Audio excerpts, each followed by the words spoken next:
Momo, capítulo 21. Un final con el que comienza algo nuevo. Momo se había entretenido al deletrear el aviso. Cuando atravesó la puerta ya no se veía nada del último hombre gris. Ante ella se extendía una fosa de obra que podría tener 20 o 30 metros de profundidad. Había excavadoras y otras máquinas de la construcción. En una rampa que conducía al fondo de la fosa, unos cuantos camiones se habían parado en medio de su recorrido. Acá y allá había obreros de la construcción, paralizados en sus posturas respectivas. ¿A dónde ir? Momo no podía descubrir ninguna entrada que pudiera haber usado el hombre gris. Miró a Casiopea, pero ésta tampoco parecía saber nada más. No apareció nada en su caparazón. Momo bajó al fondo de la fosa y miró alrededor, y así volvió a ver una cara conocida. Allí estaba Nicola, el albañil que le había pintado su bonito cuadro de flores en la pared. Claro que él también estaba inmóvil, como todos los demás, pero en su postura había algo curioso. Tenía una mano al lado de la boca, como si le gritara algo a alguien, y con la otra mano señalaba la abertura de un tubo gigantesco que salía del fondo de la fosa a su lado. Y resultó que parecía mirar directamente a Momo. Esta no lo pensó mucho, sino que lo tomó como una señal y se metió en el tubo. Apenas estuvo dentro, empezó a resbalar, porque el tubo conducía derecho abajo. Daba toda clase de vueltas, de modo que daba tumbos de un lado a otro como en un tobogán. La bajada, en una oscuridad cada vez más espesa, se hizo vertiginosa. A veces daba una voltereta, de modo que bajaba con la cabeza por delante, pero no soltó la tortuga ni la flor. Cuanto más bajaba, más frío hacía. Durante un momento pensó, también, si jamás volvería a salir de allí, pero antes de poder asustarse, el tubo acabó de repente en un pasillo subterráneo. Ya no estaba oscuro. Reinaba una media luz cenicienta que parecía surgir de las propias paredes. Momo se levantó y siguió andando. Como iba descalza, sus pasos no hacían ruido, pero sí los del hombre gris, que volvía a oír delante de ella. Siguió ese ruido. Del pasillo que recorría se bifurcaban otros hacia todos lados, como un laberinto subterráneo que parecía extenderse por todo el barrio de reciente construcción. Entonces oyó un revoltijo de voces. Siguió hacia él y espió por una esquina. Ante sus ojos había una inmensa sala con una mesa casi interminable en su centro. Alrededor de esa mesa estaban sentados en dos largas filas los hombres grises, o, mejor dicho, los pocos que quedaban. Qué mísero aspecto tenían ahora esos ladrones de tiempo. Sus trajes estaban destrozados, tenían arañazos y chichones en sus calvas cabezas, y sus caras estaban distorsionadas por el miedo. Solo sus cigarros humeaban todavía. Momo vio que en la lejana pared del fondo de la sala había, algo entreabierta, una puerta acorazada enorme. Salía de la sala un frío glacial. Aunque Momo sabía que no servía de nada, se acurrucó en el suelo y se tapó los pies con la falda. «Tenemos que ser ahorrativos con nuestras provisiones», oyó que decía el hombre gris que estaba en el extremo superior de la mesa, ante la puerta acorazada, «porque no sabemos cuánto tendremos que resistir con ellas. Tenemos que limitarnos». «Si solo somos unos pocos», gritó otro. «Las provisiones bastan para muchos años». «Cuanto antes empecemos a ahorrar», continuó impertérrito el orador, «más aguantaremos. Y ustedes, señores, saben a qué me refiero cuando digo ahorrar. Basta que unos pocos de nosotros sobrevivan a la catástrofe. Tenemos que ver las cosas objetivamente. Los que estamos aquí, señores míos, somos demasiados. Tenemos que reducir notablemente nuestro número. Es un imperativo de la razón. ¿Serían tan amables, señores, de numerarse?» Los hombres grises se numeraron. Después, el presidente sacó del bolsillo una moneda y dijo: «Vamos a sortearlo. Cara quiere decir que se quedan los señores con los números pares. Cruz que se quedan los impares». Echó la moneda al aire y la recogió. «¡Cara!», gritó. «Los señores con los números pares se quedan. A los otros se les ruega que se disuelvan inmediatamente». Un gemido átono recorrió la fila de los perdedores, pero nadie protestó. Los ladrones de tiempo con los números pares les arrancaron a los otros sus cigarros, y estos se disolvieron en la nada. «Ahora», dijo en medio del silencio el presidente, «vamos a repetirlo, por favor». El mismo terrible procedimiento se repitió una segunda, una tercera e incluso una cuarta vez. Al final no quedaron más que 6 de los hombres grises. Estaban sentados, 3 a cada lado, frente a frente, en el extremo superior de la mesa, y se miraban glacialmente. Momo había observado el espectáculo temblorosa. Notó que, cada vez que se reducía el número de los hombres grises, disminuía sensiblemente el frío. Ahora casi era soportable. 6, dijo uno de los hombres grises, es un número feo. Ya basta, dijo otro desde el otro lado de la mesa. No vale la pena reducir todavía más nuestro número. Si nosotros 6 no conseguimos sobrevivir a la catástrofe, tampoco lo conseguirían 3. Eso está por ver, opinó otro, pero en caso necesario se puede discutir todavía más adelante. Calló durante un rato para decir: «Qué bien que la puerta de los almacenes estuviera abierta cuando comenzó la catástrofe. Si en ese momento hubiera estado cerrada, ninguna fuerza del mundo sería capaz de abrirla ahora. Habríamos estado perdidos». «Por desgracia, no tiene toda la razón, señor mío», contestó otro. «Al estar abierta la puerta se escapa el frío de los almacenes congeladores. Poco a poco, las flores horarias se irán descongelando, y todos ustedes saben que entonces no podremos impedirles que vuelvan allí de donde han venido». «¿Quiere usted decir», repuso el segundo hombre gris, «que nuestro frío ya no basta para mantener las provisiones congeladas?» «Solo somos 6», respondió el otro, lamentablemente, y ya me dirá usted qué podemos hacer. Me parece que nos apresuramos demasiado en limitar tan rigurosamente nuestro número. No ganaremos nada. Teníamos que decidirnos por una de las dos posibilidades, dijo el primer hombre gris, y nos hemos decidido. De nuevo se hizo el silencio. Así que puede ser que durante muchos años no hagamos otra cosa que estar sentados aquí y vigilarnos mutuamente, dijo uno. Tengo que decir que no me parece una perspectiva demasiado agradable. Momo reflexionaba. No tenía sentido estarse allí y esperar. Así que, si ya no había más hombres grises, las flores horarias se descongelarían por sí mismas, pero todavía había hombres grises, y continuaría habiéndolos si ella no hacía nada. Pero, ¿qué podía hacer cuando la puerta del almacén estaba abierta y los hombres grises podían aprovisionarse cuando quisieran? Casiopea pataleaba y Momo la miró. «Cierras la puerta», ponía en su caparazón. «No es posible», susurró Momo, «está inmovilizada». «Tocarla con la flor», era la respuesta. «¿Puedo moverla si la toco con la flor horaria?», preguntó Momo en un murmullo. «Lo harás», apareció en el caparazón. Si Casiopea lo preveía, sería así.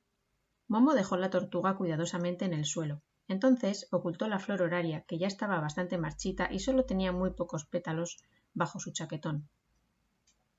Consiguió arrastrarse bajo la larga mesa sin que los hombres grises la vieran. Gateó bajo la mesa hasta que llegó al otro extremo. Ahora se encontraba entre los pies de los ladrones de tiempo.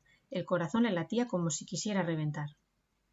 Muy, muy despacio sacó la flor horaria, se la puso entre los dientes y gateó entre las sillas sin que ningún hombre gris se diera cuenta. Llegó a la puerta abierta y la tocó con la flor, empujándola al mismo tiempo, con la mano. La puerta giró silenciosamente sobre sus goznes y se cerró con estrépito. El golpe hizo nacer un eco centuplicado en la sala y en todos los corredores subterráneos. Momo se levantó de un salto.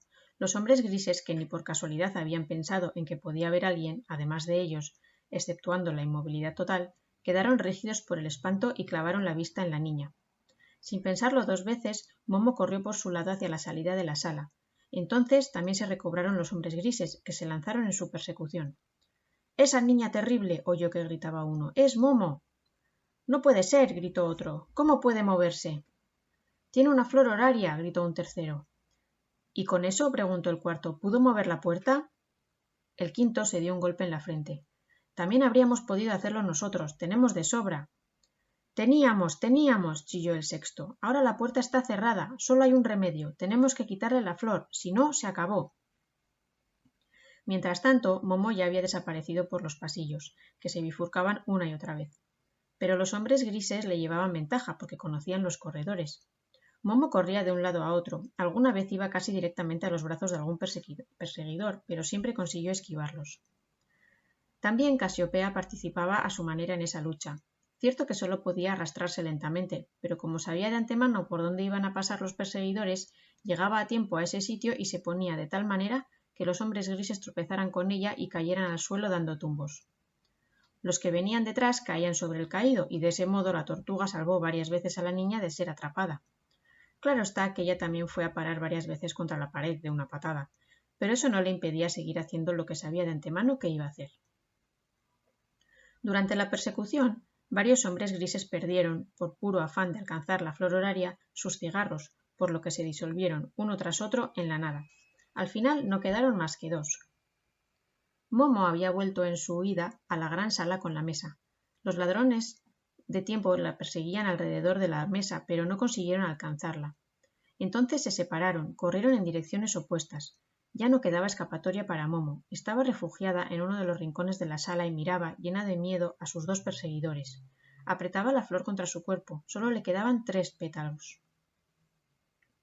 Justo cuando el primer perseguidor extendía la mano para arrebatarle la flor, el segundo le tiró para atrás. —¡No! —chillaba—, la flor es mía, mía. Los dos comenzaron a pelearse entre sí. El primero arrancó el cigarro de la boca del segundo, que, con un grito fantasmal, giró sobre sí mismo, se volvió transparente y desapareció. Entonces el último de los hombres grises se dirigió hacia Momo. Entre sus labios humeaba una minúscula colilla. —Dame esa flor —dijo entrecortadamente. En eso se le cayó rodando la colilla. El hombre gris se lanzó hacia el suelo y trató de atraparla, pero ya no la alcanzó. Volvió hacia Momo su cara cenicienta, se enderezó dificultosamente y alzó una mano temblorosa. —Por favor —susurró—, por favor, querida niña, dame la flor. Momo seguía apretada en su rincón. Apretaba la flor contra su cuerpo y movió, incapaz de hablar, la cabeza. El hombre gris asintió lentamente. Está bien que todo haya terminado. Y ya había desaparecido. Momo miraba atónita el lugar en que había estado, pero allí estaba ahora Casiopea, en cuya espalda ponía «Abre la puerta». Momo fue hacia la puerta, la tocó con su flor horaria, en la que ya no había más que un solo pétalo, y la abrió de par en par. Con la desaparición del último ladrón de tiempo, había desaparecido también el frío. Momo entró con los ojos admirados en los inmensos almacenes. Había incontables flores horarias, como copas de cristal, alineadas en estanterías sin fin, la una más hermosa que la otra, y todas diferentes. Cientos, miles, millones de horas de vida. Hacía más y más calor, como en un invernadero. Mientras caía la última hoja de la flor de Momo, comenzó una especie de tempestad. Nubes de flores horarias pasaron en torbellinos por su lado. Era como una cálida tempestad de primavera, pero una tempestad de tiempo liberado. Momo miraba a su alrededor como en sueños y vio a Casiopea en el suelo delante de ella. En su caparazón ponía, con letras luminosas, «Vuelve a casa, pequeña Momo, vuelve a casa». Y eso fue lo último que Momo vio de Casiopea, porque la tempestad de flores se acrecentó de modo indescriptible. Se hizo tan potente que levantó a Momo como si ella fuera también una flor y la llevó afuera, más allá de los corredores tenebrosos, hacia la tierra y la gran ciudad. Volaba sobre los tejados y torres en una inmensa nube de flores que se hacía cada vez mayor. Entonces la nube de flores se posó lenta y suavemente, y las flores caían sobre el mundo detenido como copos de nieve. Y al igual que los copos de nieve, se fundían y se volvían invisibles para regresar allí donde debían estar, en el corazón de los hombres. En el mismo momento comenzó de nuevo el tiempo, y todo volvió a moverse. Los coches corrían, los guardias de tráfico silbaban, las palomas volaban y el perrito hizo su pis junto al farol. Los hombres no se habían dado cuenta siquiera de que el mundo estuvo detenido una hora, porque, efectivamente, no había pasado tiempo desde el final y el nuevo comienzo. Para ellos había transcurrido como un abrir y cerrar de ojos. No obstante, había cambiado algo. De pronto todo el mundo tenía tiempo de sobra. Claro que todo el mundo estaba muy contento por ello, pero nadie sabía que en realidad era su propio tiempo ahorrado, que volvía a él de modo maravilloso. Cuando Momo volvió a darse cuenta de dónde estaba, vio que era la calle en la que antes había encontrado a Beppo, y efectivamente allí estaba. Estaba vuelto de espaldas a ella, apoyado en su escoba, y miraba pensativamente ante sí, como antes. De repente ya no tenía ninguna prisa, y no podía explicarse por qué se sentía tan consolado y lleno de esperanza. Puede ser, pensaba, que ya he ahorrado las 100.000 horas para rescatar a Momo. Y en ese mismo momento alguien tiró de la manga de su chaqueta, se volvió y tuvo ante sí a Momo. Probablemente no existan palabras para definir la felicidad de este reencuentro. Ambos reían y lloraban alternativamente y hablaban a la vez, sin decir más que tonterías, como ocurre cuando se está como ebrio de alegría. Se abrazaban una y otra vez y la gente que pasaba se paraba y se reía y lloraba con ellos, porque ahora, al fin y al cabo, tenían tiempo suficiente para ello. Por fin, Beppo se puso la escoba al hombro, porque está claro que no pensaba trabajar más aquel día. Así que los dos atravesaron la ciudad, cogidos del brazo, hacia el anfiteatro, y cada uno tenía infinidad de cosas que contarle al otro. En la gran ciudad se veía lo que hacía tiempo que ya no se había visto, Los niños jugaban en medio de la calle y los automovilistas que tenían que parar los miraban sonriendo o se apeaban para jugar con ellos. Por todos lados había corrillos de personas que charlaban amigablemente y se informaban largamente sobre el estado de salud de los demás. Quien iba al trabajo tenía tiempo para admirar las flores de un balcón o dar de comer a los pájaros, y los médicos tenían tiempo para dedicarse extensamente a sus enfermos. Los trabajadores tenían tiempo para trabajar con tranquilidad y amor por su trabajo, porque ya no importaba hacer el mayor número de cosas en el menor tiempo posible. Todos podían dedicar a cualquier cosa todo el tiempo que necesitaban o querían, porque volvía a haberlo en cantidad. Pero mucha gente no se ha enterado nunca de a quién se lo debía o qué ocurrió realmente durante aquel instante que les pareció que pasaba en un abrir y cerrar de ojos. La mayoría no lo habría creído. Solo lo han sabido y creído los amigos de Momo. Porque cuando la pequeña Momo y el viejo Beppo volvieron aquel día al anfiteatro, ya estaban allí esperándolos todos. Gigi Cicerone, Paolo, Massimo, Blanco, la niña María y su hermanito Dedé, Claudio y todos los demás niños, Nino, el tabernero, con Liliana, su gorda mujer y el bebé, Nicola, el albañil y toda la gente de los alrededores que antes siempre había venido y a los que Momo había escuchado. Entonces se celebró una fiesta tan divertida como solo sabían celebrarla los amigos de Momo, y duró hasta que el cielo estuvo cubierto de estrellas. Y cuando hubieron acabado el júbilo y los abrazos y los apretones de manos y las risas y los gritos, todos se sentaron en las gradas de piedra, cubiertas de hierba. Se hizo un gran silencio. Momo se puso en el centro de la plazoleta circular. Pensaba en las voces de las estrellas y las flores horarias, y empezó a cantar con voz clara. En la casa de ninguna parte, el maestro Ora, a quien el tiempo devuelto había despertado de su primer y único sueño, estaba sentado en su sillón y miraba sonriente a Momo y sus amigos a través de sus gafas de visión total. Todavía estaba pálido y parecía que acabara de sanar de una enfermedad grave, pero sus ojos radiaban. Entonces notó que algo le tocaba el pie. Se quitó las gafas y se inclinó. Ante él estaba la tortuga. Casiopea, dijo con ternura mientras le rascaba el cuello, lo habéis hecho muy bien las dos. Tienes que contármelo todo, porque esta vez no he visto nada. Más tarde, ponía en el caparazón. Entonces Casiopea estornudó. ¿No me vas a decir que te has resfriado?, preguntó el maestro Ora preocupado. Y tanto, fue la respuesta de Casiopea. Habrá sido por el frío de los hombres grises, dijo el maestro Ora. Puedo imaginarme que estés muy agotada y que primero quieras descansar. Retírate, pues. Gracias, ponía en el caparazón. Casiopea fue arrastrándose hasta un rincón tranquilo y oscuro. Recogió dentro de su caparazón la cabeza y las 4 extremidades, y en su espalda aparecieron, solo visibles para quien ha leído esta historia, las letras